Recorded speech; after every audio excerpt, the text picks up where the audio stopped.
volver como a ver alguna cosa. Uh-huh. Sí, estamos grabando. Bien. Bueno, vemos esta parte como un poco más histórica para entender un poco la evolución de los pictogramas y dónde estamos parados hoy. Y después vamos a la parte como más conceptual y teórica que ayuda, que colabora con la disciplina para poder pensar los pictogramas desde un lado más conceptual. Como dice ahí, pictogramas es un signo que denota un motivo que puede asociarse con el signo con el mayor grado posible de abstracción. Un poco lo hablamos hoy al inicio, o sea, el signo tiene que estar representando algo, ¿verdad? Pero con el mayor de grado de abstracción posible, de manera que sea rápidamente comprensible. Los pictogramas son portadores de información destinados a representar hechos de forma comprimida y extremadamente simplificada. Estas dos definiciones son como básicas, básicas en el sentido de importantes. En lo mismo, o sea, tienen que representar los hechos de forma comprimida, tienen que ser muy simples, como ese pictograma que están viendo ahí, que es muy conocido, tanto el del señor que tira la basura como el de escaleras mecánicas, en ese caso que sube, tiene que ser rápidamente identificable lo que está queriendo decir el signo. Pero ¿cómo surgen estos pictogramas? Empiezan con esta persona, Otto Neurath, que era un economista vienés, que estaba preocupado por las cuestiones que pasaban en esos años 20 y 30, y su objetivo era que las personas tuvieran la mayor información sobre informaciones sociales, económicas, etcétera, y empezó a trabajar, siendo economista, información que la empezó a plasmar visualmente, ¿no? Ahí es donde también comienza, él es uno de los padres del diseño de información, y empezó a trabajar estos pictogramas, estas figuras, que su objetivo fue que todo el mundo pudiera entender, sin tener que leer, los mensajes que él quería transmitir.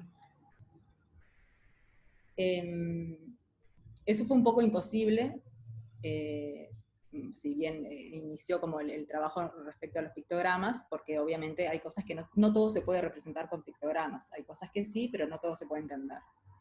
Y algo que él decía, que muy importante en el hecho de cómo debemos comprender los pictogramas en el momento de la construcción, son estas tres fases, ¿no? El pictograma primero se perciben las cualidades más importantes del objeto. O sea, en el momento de la construcción de un pictograma, yo lo primero que me tengo que centrar es en analizar cuáles son las partes más importantes y a esas representarlas. En segundo lugar, las cualidades menos importantes del objeto. Y después, en una tercera vista, que yo puedo mirar el pictograma, capaz que observo detalles adicionales que puedan tener o no el pictograma.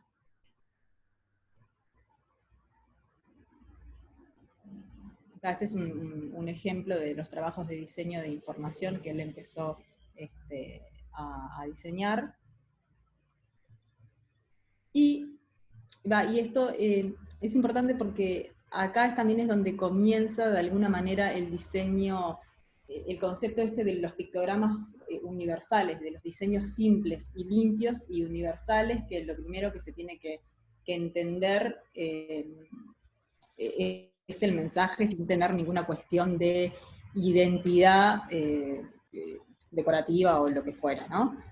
Por eso, esto también está enredado con las Olimpiadas de Múnich, que si bien fueron unos años después, el pegue con estos pictogramas, que fueron como muy famosos, porque obviamente eran los primeros pictogramas con un estilo tan limpio, de Old Eicher, fue la simplicidad también de los pictogramas, cumpliendo el objetivo que tenían las Olimpiadas. Las Olimpiadas como evento, es un evento que se hace para el mundo, donde van donde compiten diferentes países, con diferentes culturas, diferentes nacionalidades, diferentes lenguajes, y justamente los pictogramas, si hay algo que tienen que tener, es una característica universal, de manera de que no tengan que estar leyendo ni estar haciendo traducciones de nada y comprender rápidamente el mensaje que se quiere transmitir. También lo importante de estos pictogramas a nivel histórico fue este diseño simple que se basó en esa grilla donde, donde las formas y el diseño en sí del pictograma trabaja en vertical, horizontal y en diagonal, y con esas tres reglas básicas empieza a hacer la construcción de todas las personas y todos los deportes, de todos los personajes de los deportes, mejor dicho. Y también ahí cómo se sigue unos años después con este concepto de la universalidad de los pictogramas y esta simplicidad y esto que en esos años también se habló mucho respecto al diseño de cómo la forma tiene que seguir a la función. Primero está la función y después está lo estético y el diseño, etcétera, etcétera, etcétera. En esta línea histórica, otro momento otra institución que juega un papel importante respecto a los pictogramas y cómo los seguimos percibiendo y conociendo y entendiendo hasta el día de hoy, es el Instituto Americano de Artes Gráficas, que ahí está la web, pueden entrar e investigar, y ahí también pueden descargar los famosos pictogramas de la AIGA, que son hace muchos años y se siguen usando, y son los famosos pictogramas que todos los aeropuertos del mundo lo usan.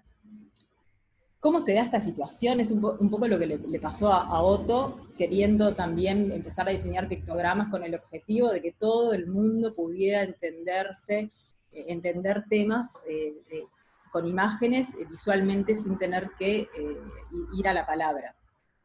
Esto pasó lo mismo.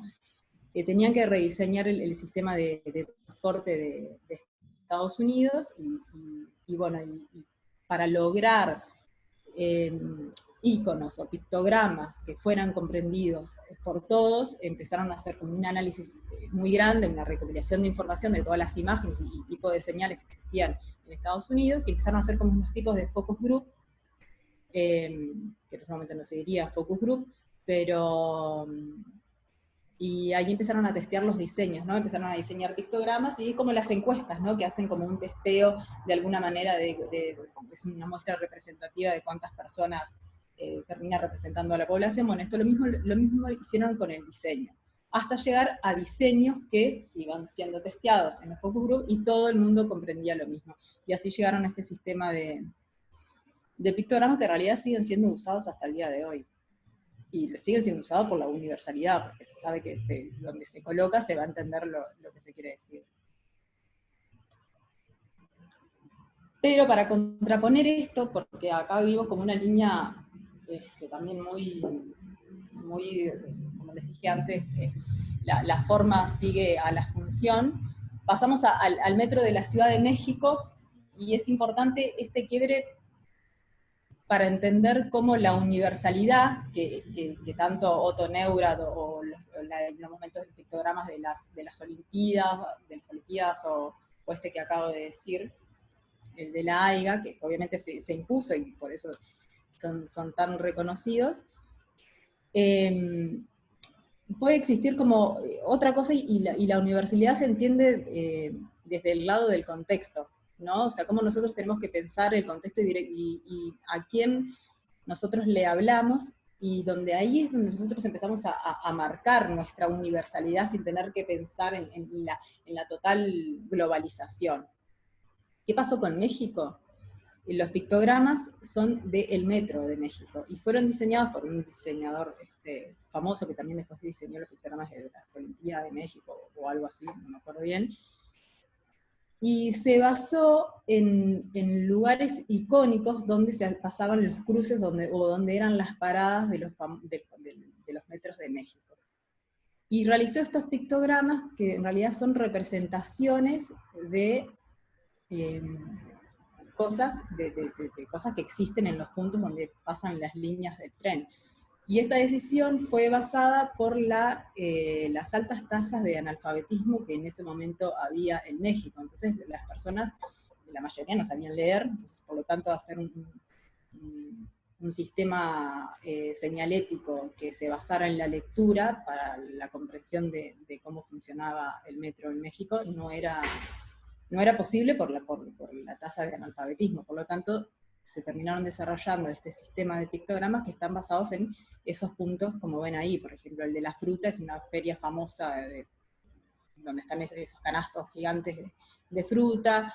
bueno, el del Cañón, lo mismo, son lugares icónicos de la ciudad que son reconocibles por las personas que habitan en la Ciudad de México, que seguramente nosotros vamos, yo nunca fui a México, voy, me los veo y no voy a entender nada hasta después capaz que hacer un contacto visual directamente con lo que está ahí alrededor.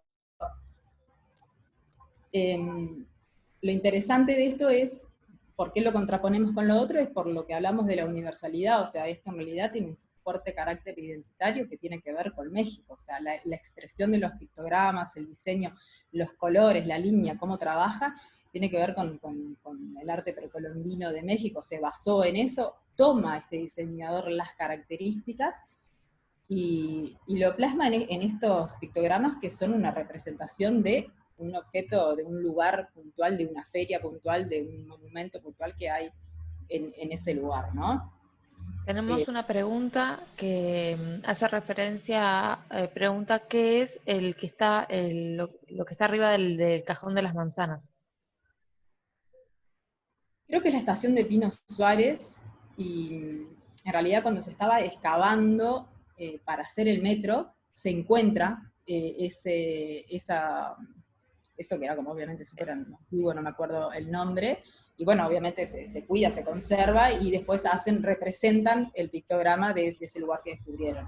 Sí, es un hallazgo arqueológico no me acuerdo si es un templo precolombino, y entonces, bueno, por eso tal vez es el único que está como en 3D, ¿no? Dentro de las opciones, Sí. porque es de alguna manera la forma de representar que tuvieron. Ahí también se hacían la pregunta de por qué habían algunos que cambiaban los colores. Pablo respondió son las propias líneas, ¿no? La línea rosada, la línea verde, la línea azul, y entonces en ese lugar uno puede hacer trasbordo de una línea a la otra.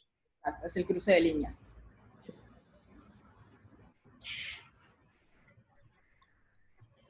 Y bueno, y terminando también con esta línea histórica, ¿sí? Está esto del Known Project, que es algo como muy moderno, moderno y respecto a todos los años que tiene lo otro que acabamos de ver, que es un repositorio de iconos y pictogramas que ustedes que pueden bajar gratis, ¿no, Pablo? Eso se baja gratis y también creo que podemos colaborar con diseñar, y Sí, seguro o sea, muchos lo... se puede pagar, o sea, o en realidad descargar y hacer cita ¿no? de diseñadores que subieron ahí los diseños, pero ya lo deben conocer. Sí, sí. Y ahí, bueno, como dice, los iconos refieren a nuevos conceptos o realidades que van apareciendo y que son necesarios. Los iconos, que no son los pictogramas, ¿no? O sea, como en su momento el pictograma del teléfono, que está acá, era súper importante, tanto en los aeropuertos como en cualquier lugar del mundo, y hoy es súper importante el icono del Wi-Fi. Y así con 400 iconos que fueron apareciendo y que obviamente tiene que ver con esta representación de la nueva realidad que estamos viviendo. Entonces, ¿cuál es la diferencia entre un icono y un pictograma? Respecto al icono, es un signo que representa un objeto o una idea con lo que se guarda una relación de identidad o semejanza formal y puede ser figurativo o abstracto. Los iconos son utilizados para comunicar mensajes en una variedad de tonos mayor a los pictogramas. La libertad del diseño es mayor. Creo que el mejor ejemplo son los iconos que tenemos hoy en los celulares, estamos llenos de iconos, o los iconos mismos de Adobe, del paquete Adobe de los diseñadores, los programas Illustrator, Photoshop, InDesign, After Effects, los millones de iconos que hay en esas interfaces, que son diseñados y que en un contexto nosotros lo podemos comprender y además porque están acompañados de texto que acompaña la función de la herramienta que estamos eligiendo, pero la gran diferencia es eso. Pueden tener un diseño que puede ser capaz que no representativo directamente con lo que está queriendo decir, pero es un icono que simboliza un concepto, una idea o un objeto. Los pictogramas en eso no encajan. Los pictogramas están más relacionados a ser más figurativo y más abstracto en el momento de que la persona lo ve y tiene que entender inmediatamente el mensaje que se quiere transmitir. Entonces, los pictogramas son signos visuales y como tales se pueden analizar desde distintas perspectivas teóricas y una de ellas es la semiótica. El proceso del funcionamiento de los signos para transmitir un significado se llama proceso semiótico y consta de 4 fases. El signo, el significado, el intérprete, me falta un tilde, y la interpretación. Este proceso semiótico que ahora les paso a explicar detalladamente para la construcción de los pictogramas y que hay que tener en cuenta, obviamente es válido para la construcción de un sistema señalético y es válido para la construcción de la comunicación visual en sí. O sea, son cosas que tenemos que tener en cuenta siempre. En este proceso semiótico empezamos por el semántico, ¿no? El significado del signo es, bueno, ¿yo qué quiero hacer? Quiero representar películas uruguayas, quiero representar políticos uruguayos, es saber qué es lo que quiero, qué significa el signo que yo voy a representar, ¿no? Y dentro de eso tengo que analizar el repertorio de los actores de comunicación, o sea, quién lo dice, ¿no? De alguna manera, y cómo se da esa comunicación, y también del contexto, los signos, la cultura, el conocimiento, el entorno social, o sea, El Pozo es una película que solamente no, qué horrible lo mío lo que voy a decir, pero seguramente es un contexto chico que sería acá en Uruguay que conocería esa película, ¿no? Lo mismo músicas uruguayas o lo de Atlántida, que es el de Salinas, que yo creo que es más conocido turísticamente Punta del Diablo o Atlántida que el de Salinas. Por eso, es tener en cuenta los signos que pueden interactuar y que pueden alterar el significado, porque ya hay signos que fueron diseñados, es la cultura, es el conocimiento y es el entorno social, las cosas que tenemos que tener en cuenta al momento de diseñar los pictogramas. Ahí, o sea, semántico, ¿qué estoy diseñando? Abajo, los clásicos pictogramas de la AIGA es muy simple, escalera mecánica, el teléfono, una escalera común y corriente, o los de arriba, que seguramente muchos no lo van a conocer, pero sí para el universo o el contexto que yo estoy planteando, en este caso para la población de Ciudad de México, que conoce estos lugares, es suficiente.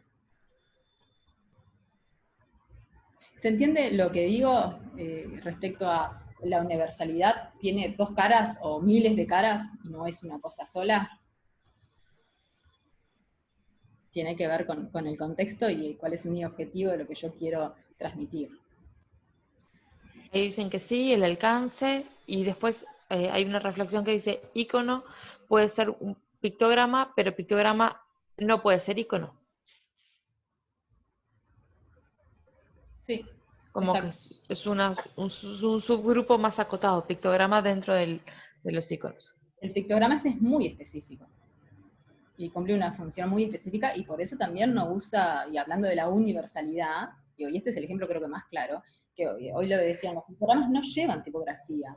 Por supuesto que hay, digo, ahora cuando empecemos con el sistema señalético vamos a ver ejemplos del sistema señalético, ustedes van a buscar miles, en Pinterest hay una locura de los ejemplos de sistemas señaléticos que hay, y van a ver pictogramas que están siempre acompañados de un texto o de una palabra, o sea, eso no está mal, o sea, está bien, o sea, pero si vamos al objetivo de saber que mi pictograma tiene que ser entendido rápidamente por cualquier persona, como pasaba en México, que en realidad eran analfabetos y ese era el gran problema, no tiene que tener texto, ¿no? Y lo mismo lo de los aeropuertos o lo de las Olimpiadas, donde confluyen diferentes nacionalidades, diferentes idiomas, y en realidad lo que se tiene que entender es inmediatamente el juego que yo quiero, que la persona entienda los juegos de las Olimpiadas. Por supuesto que yo nunca fui a las Olimpiadas, no es algo que me interese mucho, por lo tanto no conozco la mayoría de los deportes, seguramente vaya y bueno, y al principio no logre entenderlo, pero sí para aquellos que conocen los deportes, que están en ese mundo, ir a las diferentes Olimpiadas, ven los pictogramas y yo saben inmediatamente cuáles son los deportes a que nos referimos. Vuelvo, tiene que ver con el contexto y el conocimiento de la persona. Sí, y ahí hago simplemente una acotación, o sea, los pictogramas en los deportes y en las Olimpiadas tiene que ver no tanto luego con la televisación o con otro tipo de lugar donde se va a utilizar, que de hecho se utiliza, sino más bien en el momento donde el público se está trasladando en los que son las villas olímpicas, ¿no? Donde son distancias muy grandes, donde hay muchos estadios, uno al lado del otro, acá donde se juega tal cosa, acá es donde se juega tal otra, y la persona tiene que ubicarse para llegar en tiempo y hora, ¿no? O sea, en el momento, al deporte para el cual tiene entrada o al que le interesa ver. Entonces, hay una cuestión, orientación en el espacio, exacto. Entonces, yo ya sé que tengo la entrada o que me interesa ver, no sé, karate. Entonces, voy a estar buscando el, el pictograma que me representa karate. Y luego voy a irme guiando por los estímulos visuales hacia el estadio donde se está jugando eh, la competencia de karate. Hay como una relación directa, o sea, la persona tiene ese conocimiento, lo que decía Emil, bueno, si yo no sé el deporte, tal vez hay algunos que me va a costar reconocer, ¿no? Pero siempre partimos de la base de que hay un conocimiento previo, ¿sí? De la misma manera que hoy, cuando vemos, o sea, ya cada vez menos personas tienen contacto con tubos de teléfono, o saben para cómo se utiliza el tubo del teléfono, pero sigue siendo un elemento que aprendemos que está relacionado con la llamada. Y hoy ese pictograma del tubo del teléfono, sumado al código cromático verde-rojo, sabemos que es para o sea, atender la llamada o cortar la llamada, ¿no? Bueno, o el disquete para guardar, exacto. Sí. Yo quería hacer un comentario, sí, para que me parece que un tip que ayuda, hablando esto de los iconos y los pictogramas, seguramente han oído escuchar hablar del grado de iconicidad, que es si esa representación se acerca más o menos a la realidad de ese objeto, ¿no? Entonces el Sí. icono en realidad tiene que guardar un grado de iconicidad justamente muy chico Mayor. respecto al objeto. O sea, tengo que verlo y ver si es una puerta, si es un water, es un water. Y el pictograma, como estamos viendo, los ejercicios que están haciendo, no. O sea, ahí el grado de La simplificación es libertad, mayor. claro, para, digamos, representar eso que yo quiero representar, está cargada de otras informaciones, que es lo que está comentando Amy. Pero un poco para comprender esa diferencia. Por lo tanto, los libros, hoy que hablábamos de los libros Sí, infantiles, podríamos reconocerlos más como que es una lectura de iconos que de pictogramas. ¿Se sí. entiende? Igual eso de simplificación depende de qué tipo de simplificación, porque Totalmente. después ahora vamos a ver, ¿no? Tiene que haber, pues yo puedo representar un deporte no con el deportista haciéndolo, sino con otro elemento que represente ese deporte. O Sí, sea, vamos a verlo en cada caso. sí. Y el icono puede ser figurativo o abstracto. Esa es en el caso del pictograma, no. O sea, el grado de abstracción, la acepción de la definición de abstracción es otra. Eso es lo que a veces me parece que confunde, pero ahora lo vemos. Bueno, estábamos en el semántico, que es el qué, saber qué es lo que yo quiero comunicar. El otro proceso, el sintáctico, es el cómo, ¿no? Acá entra nuestra disciplina a morir, los modos formales o visuales del signo, o sea, cuáles son las características que yo voy a elegir para diseñar mi pictograma, o icono, llegado el caso. Vacío, lleno, parcialmente lleno, forma abierta, forma cerrada, contornos claros, la realización estructurada, bocetada, firme, fragmentada, borrosa. El primer ejemplo que vimos fue idea de los candombe, que estaba hecho con témpera o acuarela. De alguna manera ya tiene respecto a realización como una estructura, digamos, más libre, ¿no? Respecto a la elección de la técnica que elijo, o algo más estructurado, como puede ser algo tan vectorial hecho en Illustrator.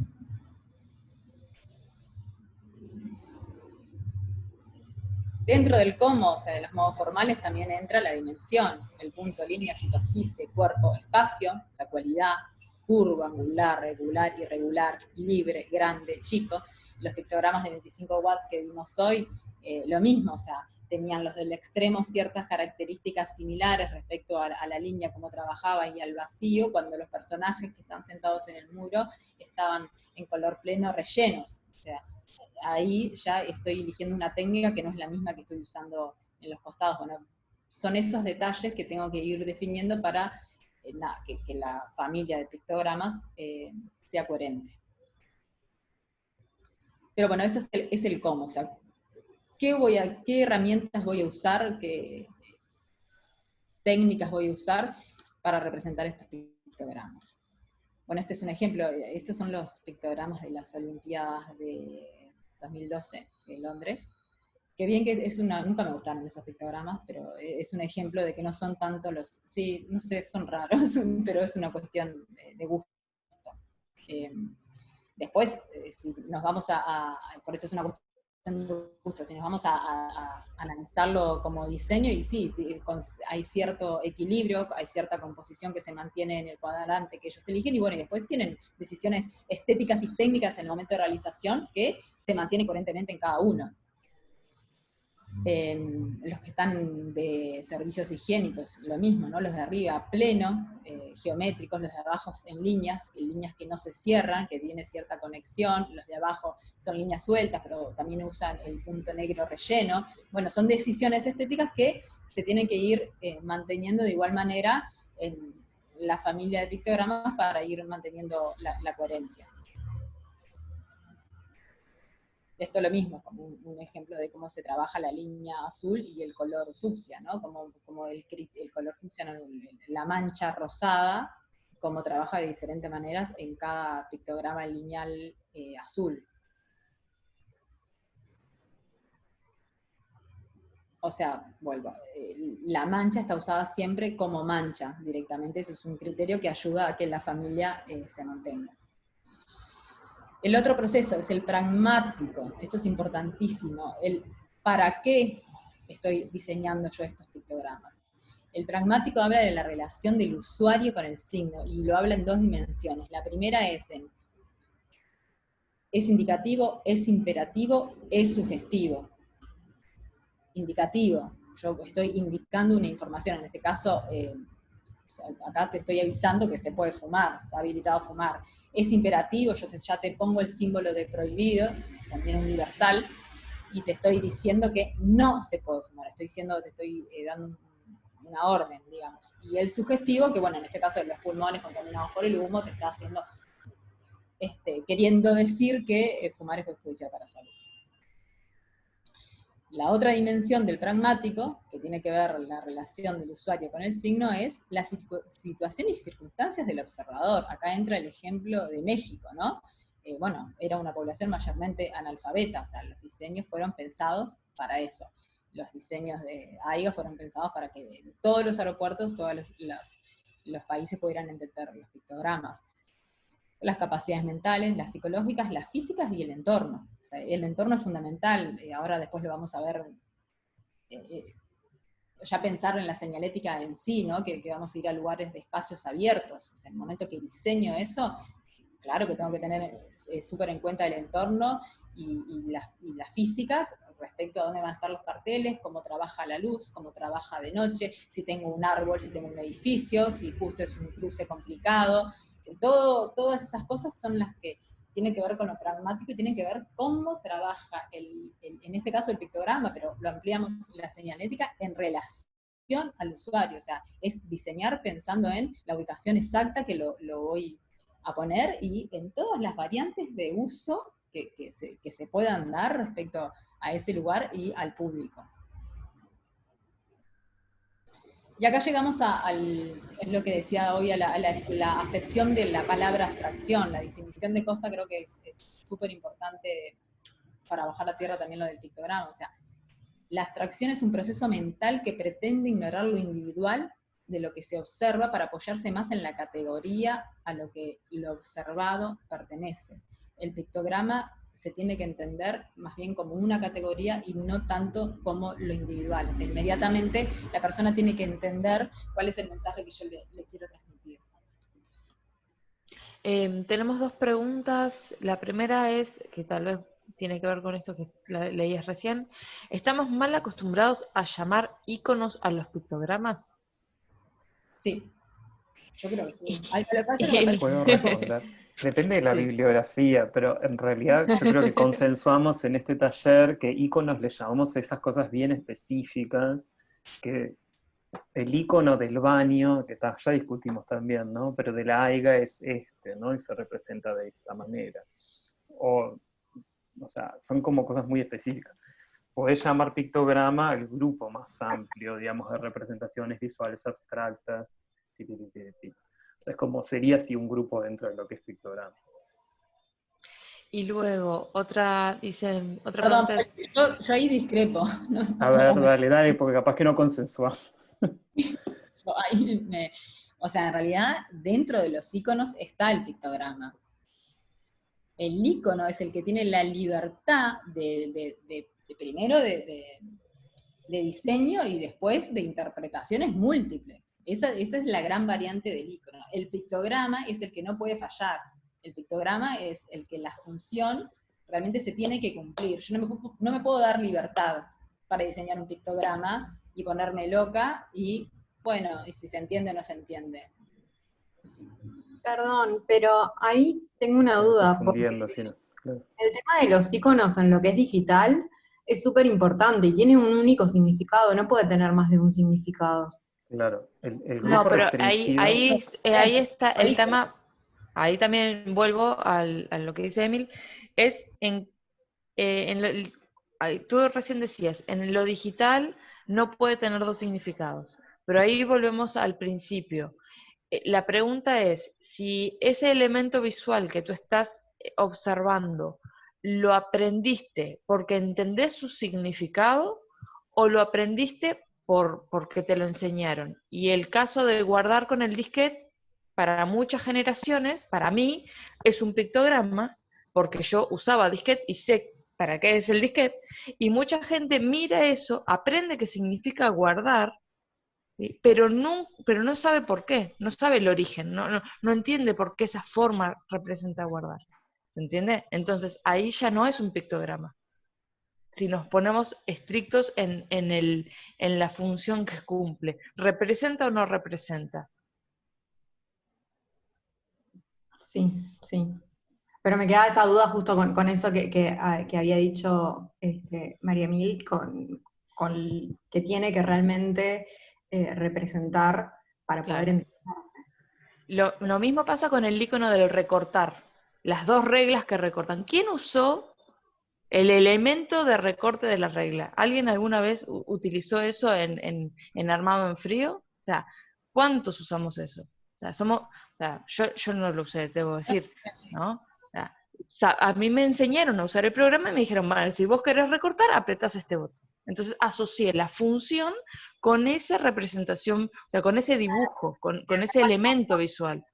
Y creo que eso tiene que ver más con el modelo mental de esos usuarios al utilizar determinada herramienta. O sea, fueron construyendo ese modelo mental, por eso no se cambiaron los iconos, porque ya se entendían de que esa era la forma. Vuelvo a insistir con lo del teléfono. El tubo del teléfono era un pictograma. Para las nuevas generaciones, no es un pictograma en sí, es algo que aprenden, que es algo que representa o simboliza el atender la llamada telefónica, pero no porque el tubo represente algo en sí mismo. ¿Sí? ¿Se entiende? O sea, la diferencia. Cuando nosotros diseñamos un pictograma, tenemos que pensar en cómo la persona va a interpretar algo que no conoce, cómo va a interpretar lo que nosotros le estamos mostrando. Es como, por eso hay que tener, bueno, de nuevo, tanto cuidado en que el mensaje sea claro y que sea de fácil interpretación, ¿no? No de dudas, no invite a decir, acá qué me está queriendo decir. Bien. A ver, yo vuelvo a lo De que todas decía. maneras, y ahí hay un tema, cuando yo hablaba de simplificación, y estoy como haciendo una reflexión así ahora, también es cierto que estamos tan acostumbrados a ver los pictogramas tan limpios, producto del momento, ¿no? de esa digamos, línea funcionalista y estética que acompañó su surgimiento y su desarrollo. y que hoy tal vez podemos abrirnos a otros, como decía Emil recién, a cuestiones más libres y más experimentales. Eso también hay que tenerlo en cuenta. O sea, no tomar los primeros pictogramas simplemente como un modelo a seguir, sin desconocer que son así también producto de su contexto y la estética reinante en ese momento. O por lo menos una de las que era como el canon, ¿no? El canon. Por eso siempre contraponemos con el ejemplo de México, porque es el mejor ejemplo, porque son pictogramas del año del Jopo, sí, totalmente, pero que representaban algo que el pueblo de México lo entendía. Y tenía que entenderlo sin leerlo. Esa es la gran diferencia de un pictograma también con un icono.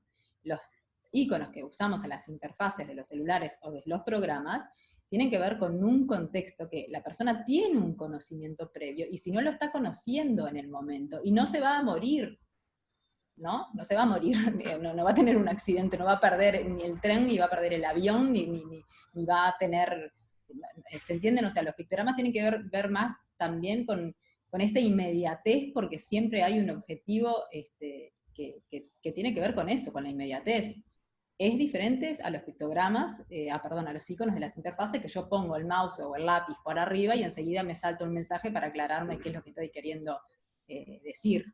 Por eso también está la libertad de diseño, y por eso es esa gran diferencia con los pictogramas. Los pictogramas tienen un objetivo, como se lo dijimos hoy, que tiene que ver con la inmediatez y tiene que ver con la universalidad.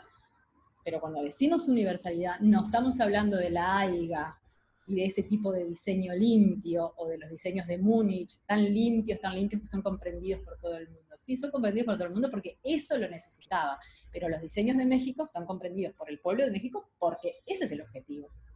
¿Se entiende? O sea, y yo a los pictogramas de México le puedo poner la identidad que yo quiera. Yo puedo hacer pictogramas que representen el circuito de candombe de Palermo y de Barrio Sur. Capaz que no son para los turistas de afuera, pero sí para un turista interno lo va a entender rápidamente, o sí pueden ser pensados, pero están pensados para ese lugar. Y ese es mi universo. Por eso es importante, cuando hablamos de universo, es el contexto y el público que yo elijo. Y en función a eso y a los públicos, no me quería olvidar de mencionar otra pregunta que hubo ahí que tenía que ver con el idioma. Pero ahora se me fue para arriba, a ver, esperen que tengo que volver.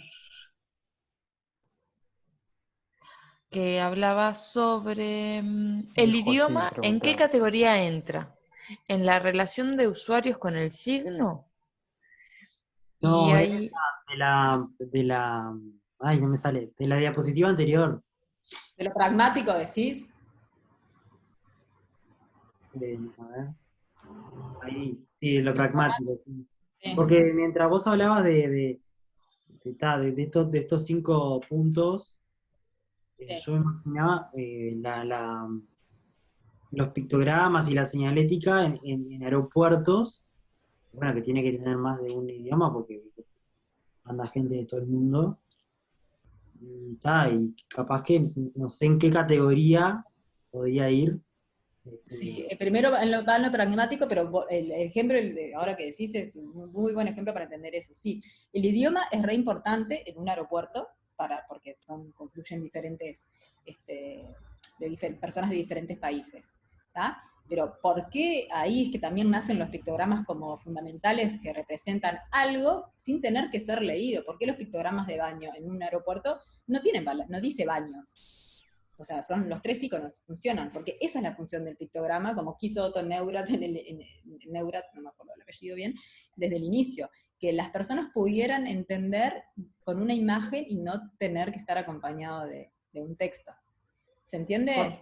sí, porque en el momento en que abrimos a los textos, a los idiomas, nos tenemos que preguntar, bueno, ¿y cuántos ponemos? ¿No? O sea, ¿qué Claro. cantidad de idiomas? ¿Y qué idiomas? ¿Cuál priorizamos? ¿No? O sea, cuando tenemos que elegir este sí y este no, ¿cuál dejamos afuera? Eso por un lado. En ese sentido también eh, entender que muchas veces el texto, ya sea en idioma o no, lo que hace es reforzar, ayudar. En el caso, por ejemplo, de los pictogramas de México, ¿sí? Como decíamos, cualquier extranjero o persona foráneo, ¿no? Persona que no conociera la idiosincrasia de esos espacios o de esos lugares y que por lo tanto no pudieras conocer que el grillo representaba el ornamento de esa plaza o cosas por el estilo, requiere sí de la parte escrita, o sea, ahí se complementan, ¿sí? Pero eso ya no forma tanto parte del pictograma como del sistema señalético en sí. Y lo mismo de los idiomas. O sea, es el sistema señalético el que establece si va a tener un idioma, 2 idiomas, 3 idiomas, no el pictograma, ¿no? O el icono, la iconografía que usemos, para dejar ahí abiertas las dos opciones. No, aclarar que esto no es una discusión que obviamente es gigante, ¿no? Y que excede tipo esta presentación, todo el tema de la palabra ícono, o sea, que hace referencia a, no sé, la imagen en latín, y bueno, toda esa historia que la habrán visto en otras materias, lo estamos bajando obviamente al diseño de señalización y señales, ¿no? Pero no se cierra acá ni en una definición cerrada, ¿no? Claramente. Totalmente. Sí, apoyo lo que dice Poli, y lo importante de acá también es entender, sí, la gran diferencia, pero bueno, me perdí lo que iba a decir. Sigo con esto. Bueno, aparte tenía no sé qué, me puse a pensar y se me fue, perdón. Bueno, ahora me viene. Aspectos conceptuales. A tener en cuenta, después de lo de que hablamos de la abstracción de Costa, es la forma y la sustancia, cómo se compone, estamos hablando de aspectos conceptuales en el momento de diseñarlos, cómo se compone la forma y la contraforma, es parte del diseño de todo el pictograma. La grilla de diseño, siempre tiene que haber una grilla que de alguna manera nos esté estructurando los equilibrios visuales y la armonía para que toda la familia parezca de una sola familia. Y el grosor de la línea ahí también juega un papel súper importante. Vimos en algunos ejemplos de los que pasó Bea al principio, cómo hay, ya que se jueguen diferentes grosores de línea, eso es básico para que la familia se empiece a desarmar, ¿no? O sea, es importante mantener un equilibrio respecto a eso. Otros aspectos conceptuales, el color y sus efectos. Esto es tener en cuenta, porque también va en el sistema señalético que ustedes diseñan, y de pensar que ya hay colores y hay iconos que son universales y se entienden como tal. Entonces, querer rediseñar en un sistema señalético de donde se imaginen el cartel de salida, que es la persona corriendo con la puertita, y que es de color verde, con color rojo, o con color fucsia, o con color amarillo, es algo muy errado. ¿Se entiende? Porque ya son elementos que universalmente se entienden así, que el color verde y la persona tic, corriendo, por más diseño que le querramos poner, tic, tic, tic, ya esa posición y esa puerta semiabierta y ese color verde son tres elementos fundamentales que hacen que inmediatamente se entiendan que es la salida. Eso es un pictograma, y no necesita la palabra salida. Lo va a entender absolutamente todo el mundo. Ahora, si yo le quiero poner una carga más identitaria, como México hizo con sus iconos, o yo quiero hacer un circuito de salida para, ahí va, pues imagínense el circuito de Candombe, de Barrio Sur y Palermo, y le pongo una estética que tenga que ver con eso, pero siempre igual mantengo el color verde y esas dos formas que yo les dije, te va a entender igual, es identitario, pero no se pierde el significado. ¿Se entiende?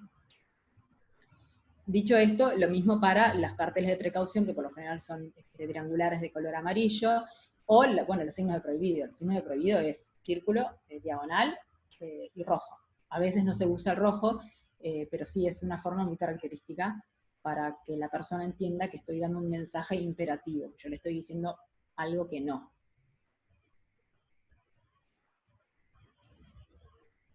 Aspectos conceptuales, el grado de abstracción y la iconicidad. Síntesis formal que hace fácil el reconocimiento de la información, pero no puede afectar el entendimiento. ¿Tá? O sea, y el lenguaje gráfico, para asegurar una coherencia visual, la tiene que definir el diseñador. Lo mismo, el ejemplo hoy también de lo que fue los iconos del candombe, también digo, son lenguajes gráficos que cada uno lo va eligiendo, pero lo tienen que mantener en toda la familia. Conclusión. Los pictogramas deben comprenderse universalmente, pero recuerden, cuando digo universal, es el universo que ustedes elijan. El universo lo define el diseñador en función de los actores, las instituciones, las culturas, los lenguajes, etc. Y para que esto se cumpla, el proceso de semiosis y sus 3 dimensiones, que es el semántico, el pragmático y el sintáctico, deben ser trabajadas equilibradamente. Como les dije hoy, estas 3 dimensiones son fundamentales y siempre está bueno tenerlas en cuenta en el momento que diseñamos lo que tengamos que diseñar, porque nosotros somos comunicadores visuales que siempre tenemos un mensaje que comunicar, usamos elementos para comunicarlos y también tienen un objetivo que es el usuario. Por lo tanto, o en conclusión, la idea es que rediseñen los pictogramas en base de lo que vimos en toda esta presentación, ¿no? Y estas son algunas preguntas como para entender, igual tienen la presentación colgada en EVA, y desde el lado semántico, estas preguntas, hay una comprensión inmediata del significado del pictograma. Desde el lado sintáctico, se puede visualizar una grilla invisible que dé cuenta de la estructura de la familia. El lenguaje gráfico elegido se mantiene equilibradamente en cada pictograma por separado. Los elementos formales trabajan equilibradamente en cada pictograma. Y es fundamental esto para entender los pictogramas como tal. Si nos basamos en el concepto de abstracción que dice Joan Costa y miramos los pictogramas, ¿hay elementos innecesarios? Si yo saco y se sigue entendiendo, si los quito, ¿se entiende más rápido? Eso es un buen ejercicio para todos los diseños de pictogramas. O sea, poder ir midiendo todo aquello que yo puedo ir despojando a mi pictograma y medir que con esos 3 elementos que me quedo, se entienda. Eso es cuando hablamos de abstracción, según la definición de Joan Costa, y a eso es cuando hablamos de pictogramas. Son elementos que están despojados de accesorios que no sirven y que en realidad pueden justamente traer como más confusión. O sea, se despojan de todo aquello necesario para que la comprensión que tiene que hacer el usuario al mirarlo sea inmediata. Bueno, hasta Y en ahí. ese sentido, el ejercicio de alguna manera, cuando estamos limpiando o quitando, es pasarnos de la raya, ¿no? O sea, descubrir que ya saqué algo y lo perdí. Entonces ahí lo vuelvo a poner. O sea, ¿cuánto más puedo quitar?